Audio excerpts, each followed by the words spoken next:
अंजना जी, आज बहुत प्रमुख मुद्दे पर हम लोग चर्चा करने बैठे हैं। वैक्सीनेशन का ये जो मुद्दा है, आपने बिहार के परिपेक्ष में बात की। बिहार 18 से 44 वर्ष के जो लोग हैं उस श्रेणी में सबसे आगे है, पूरे देश में पहले स्थान पर है। 1 करोड़ से ज्यादा वैक्सीनेशन की डोजेस यहां लग चुकी हैं। 70% वैक्सीनेशन जो केंद्र है वो गांवों में लगाने का लक्ष्य है बिहार की सरकार का। तो अलग अलग चरण में वैक्सीनेशन हो रहा है। केंद्र की सरकार ने एक विस्तृत रोड मैप देश की जनता के सामने रखा है, जिसके मुताबिक देश की जनता को यह वैक्सीन इस साल के अंत तक मिल जाएगी। लेकिन तब से मैं बड़ी इत्मीनान से सभी लोगों की बातें सुन रहा था और दो प्रमुख विपक्षी दल के प्रवक्ता टीकाकरण हुआ है, हम दिखा रहे हैं बिहार में 7%। सवाल तो ये है ना कि क्या चूंकि आप साथी हैं इसलिए कुछ नहीं बोल रहे, क्योंकि बाकी राज्य तो कह रहे वैक्सीन सेंटर्स बंद है, तो विपक्ष का आरोप झूठा है।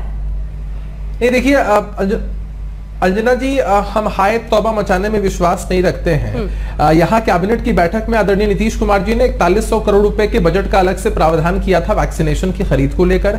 1000 करोड़ रुपए रिलीज भी कर दिए हैं। लगातार जो वैक्सीन निर्माता कंपनी है उनसे वैक्सीनेशन की डोजेस यहाँ रिसीव भी हो रही है और लोगों को दी भी जा रही है। 700 से अधिक अलग टीका एक्सप्रेस मतलब टीका के जो वैन्स है वो रवाना किए गए हैं बिहार में, ताकि सुदूर देहात के इलाके में भी लोगों को वैक्सीन मिल सके।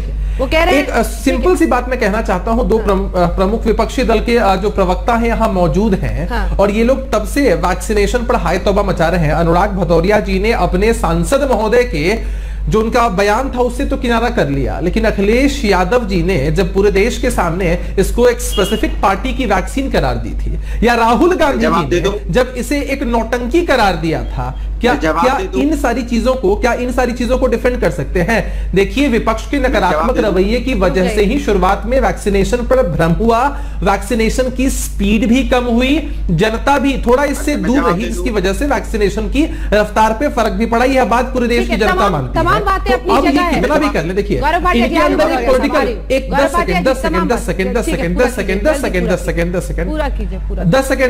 अंजना जी 10 सेकंड चाहूंगा। इनके पॉलिटिकल कोरोना का कोई इलाज नहीं है। हमने टीका कोरोना के लिए खोजा है, इनके अंदर के संक्रमण के लिए टीका नहीं मिल पा रहा है। ये बहुत दिक्कत की बात। गौरव भाटिया जी तमाम बातें वो गिना रहे हैं, लगातार बढ़ता है।